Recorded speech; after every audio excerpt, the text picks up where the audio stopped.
ఒకటంటే ఒకటిగా అడుగేద్దాం, రెండంటే రెండు గుండెలను ముడిపెడదాం, మూడంటే మూడు ముళ్ళేసి ఆ తర్వాత నాలుగు కాలాల పాటు కలిసుందాం.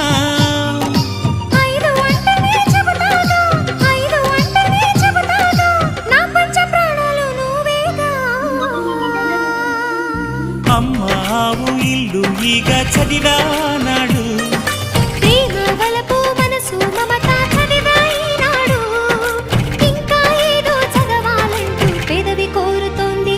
భలేగా కొత్త చదువు చదువు, ఇలా నా ముద్దు కవిత చదువు, చెలి మురిపాల కథలు చదువు. అమ్మావు ఇల్లు ఈగ చదివానాడు, ప్రేమ వలపు మనసు మమత చదివాయినాడు.